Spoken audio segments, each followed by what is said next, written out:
नमस्कार, मैं हूँ राकेश कुमार। आप देख रहे हैं मत अभिमत। नई शिक्षा नियमावली 2023 का शिक्षक विरोध कर रहे हैं। इसको लेकर आंदोलन भी हुए, लाठियाँ भी भाजी गई और कई लोग चोटिल भी हुए। इसको लेकर आंदोलन, विधान मंडल को घेरने का आंदोलन कल 10 तारीख से शुरू हो रहा है। लेकिन इसके विषय में कहा जा रहा है कि शिक्षकों का विरोध सरकार के लिए कहीं ना कहीं परेशानी का सबब बनता जा रहा है। देखिए, अभी शिक्षा विभाग में एक ही चीज़ चल रही है और वो है मंत्री वर्सेज पदाधिकारी की लड़ाई। एक मैराथन लड़ाई जो लंबे समय से चल रहा है। नीतीश कुमार से लेकर लालू यादव तक इसमें बीच में आ चुके हैं, बावजूद इसके कोई असर पड़ता दिख नहीं रहा है।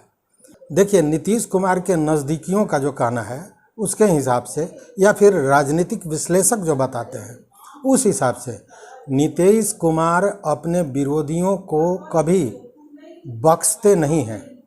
वो इस तरह का इलाज करते हैं कि वो अपने हद में आ जाए। और इसी को लेकर नीतीश कुमार ने के पाठक को उत्पाद विभाग से शिक्षा विभाग में अपर मुख्य सचिव के पद पर पदस्थापित किया।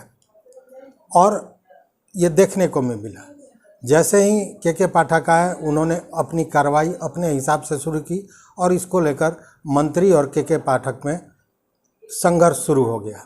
लेकिन अभी जो शिक्षक आंदोलन हो रहा है, शिक्षक नियमावली को लेकर और डोमिसाइल नीति को लेकर, यह सरकार के लिए कहीं ना कहीं गले की हड्डी बनती जा रही है। लेकिन ऐसा नहीं है कि नीतीश कुमार ने या सरकार ने इससे निजात पाने के लिए कोई प्लान नहीं बनाया हो। और उस प्लान का नाम है के पाठक प्लान, के पाठक ऑपरेशन। और इसी ऑपरेशन के तहत शिक्षकों के इस आंदोलन को किस तरह अंकुश लगाया जाए, इसकी तैयारी भी कहीं ना कहीं सरकार कर रही है। इधर शिक्षक अपनी लड़ाई लड़ रहे हैं, लेकिन ये लड़ाई टुकड़ों में है। टुकड़ों का मतलब कि कई संघ हैं शिक्षकों के और वो इस लड़ाई को आगे बढ़ा रहे हैं। लगभग 16-17 संघ हैं, लेकिन सभी अपने अपनी तरह से इस लड़ाई को लड़ रहे हैं। अब देखें, कल 10 जुलाई को, मतलब सोमवार को, बिहार राज्य प्रारंभिक शिक्षक संघ प्रदीप कुमार पप्पू ग्रुप जो है वो विधान मंडल का घेराव करने जा रहा है। वहीं प्रारंभिक, मध्य और +2 शिक्षक संघ 11 जुलाई को विधानमंडल के घेराव की तैयारी में लगा हुआ है। उसके बाद जो शिक्षक संघ की रणनीति है वो यह है कि वैसे सांसद, विधायक, MLC जो भी जनप्रतिनिधि हैं उनसे मिला जाए जो उन्हें लिखित रूप से समर्थन दे रहे हैं, उनके समर्थन में आ चुके हैं। वैसे लोगों के पास जाया जाए और उनसे यह दरख्वास्त की जाए कि वो सरकार पर इसको लेकर दबाव बनावें। दूसरी ओर सदन के भीतर शिक्षकों की इस लड़ाई को भाजपा ने हाथों हाथ ले लिया है। उसका कहना है कि वो सदन में इसको लेकर आवाज़ उठाएगी। साथ ही अगर खबरों की माने, अपुष्ट खबरें हैं, लेकिन यह भी बताई जा रही है कि 13 जुलाई को भाजपा के प्रदेश अध्यक्ष सम्राट चौधरी विधानमंडल का घेराव कर सकते हैं और डोमिसाइल नीति का विरोध भी किया जाएगा इसको लेकर कि सरकार डोमिसाइल नीति को वापस ले ले। भाजपा इसकी पूरी तैयारी कर रही है।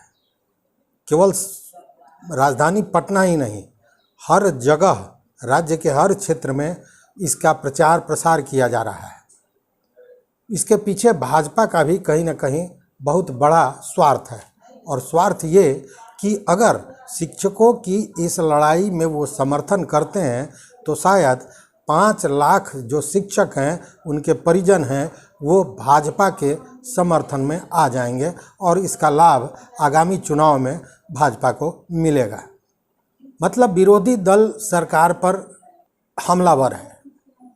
शिक्षक विरोध कर रहे हैं, शिक्षक आंदोलन कर रहे हैं, लेकिन सरकार भी चुप नहीं बैठी है। जो ये पाठक ऑपरेशन है वह भी कहीं ना कहीं वैधानिक तरीके से इन चीज़ों को रोकने की कोशिश करेगा, इस पर अंकुश लगाने की कोशिश करेगा। ये समझने की बात है कि वो वैधानिक तरीके क्या होंगे। सबसे पहले CL पर आवें, आकस्मिक अवकाश। देखिए, ये नियम है कि किसी भी स्कूल में या संस्था में 25% से ज़्यादा लोग एक साथ CL पर, आकस्मिक अवकाश पर नहीं जा सकते हैं। ऐसे में 75% शिक्षक ऐसे हैं जो पटना इस विधानमंडल घेराव में उपस्थित नहीं हो सकेंगे, मात्र 25% ही आ पाएंगे, पहली बात। दूसरी बात कि बहुत ऐसे शिक्षक भी होंगे, ऐसे कर्मी भी होंगे जिन्होंने पहले ही अपने घरेलू काम से, अपने व्यक्तिगत कारणों से CL ली होगी और उनका CL समाप्त हो गया होगा। ऐसे में वो भी नहीं आ पाएंगे। तीसरी बात देखें तो एक प्रशिक्षण चल रहा है, शिक्षा संवर्धन प्रशिक्षण। यह 10 दिवसीय प्रशिक्षण है और गया और पटना में यह संचालित हो रहा है। ऐसे में वो सभी शिक्षक जो इस प्रशिक्षण को कर रहे हैं वह भी इस आंदोलन में शामिल नहीं हो सकेंगे। मतलब कि संख्या बल को कितना कम किया जा सकता है वो इस वैधानिक तरीके से, क्योंकि आंदोलन की सफलता इसी बात पर निर्भर करती है कि कितनी संख्या में शिक्षक पहुंचते हैं, उनका संख्या बल क्या होता है, और इसी से सफलता को आंका जाएगा, या फिर इसी से संख्या बल के आधार पर ही सरकार उसको नियंत्रण करेगी। या यूँ कहें कि अगर संख्या बल कम होगी तो उस आंदोलन को नियंत्रित करने में सरकार को सुविधा होगी। कहने का मतलब यह है कि जो कल 10 तारीख से 10, 11, 12, 13 ये विधानमंडल के घेरने की तैयारी चल रही है, यह इसी पर निर्भर करेगा कि शिक्षकों की संख्या कितनी होती है, और उसमें यह CL, ये प्रशिक्षण आदि जो कारक है ये काम करेंगे और इसके आधार पर संख्या कम हो सकती है, किया जा सकता है। ऐसे आप जानते होंगे कि जैसे ही के पाठक शिक्षा विभाग में अपर मुख्य सचिव के रूप में आते हैं, उन्होंने अपने हिसाब से काम करना शुरू कर दिया। जहां स्कूल 3 घंटे 2 घंटे बाद खुला करता था, वो अब आधे घंटे 1 घंटे पहले ही खुल जाता है। के पाठक का जो भौकाल है वो स्कूलों पर, शिक्षकों पर चढ़ चुका है। ऐसे में क्या आगे होती है स्थिति, यह देखने वाली बात होगी। तो इस वीडियो में इतना ही। अगर चैनल पर आप नए हैं और अभी तक सब्सक्राइब नहीं किया है आपने, तो सब्सक्राइब कर लीजिए, घंटी जैसी आकृति दबा दीजिए ताकि हम जो वीडियो बनावें वो आप तक पहुँचे। तो देखते रहिए मत अमीबत। बहुत बहुत धन्यवाद, कोटिशा आभार।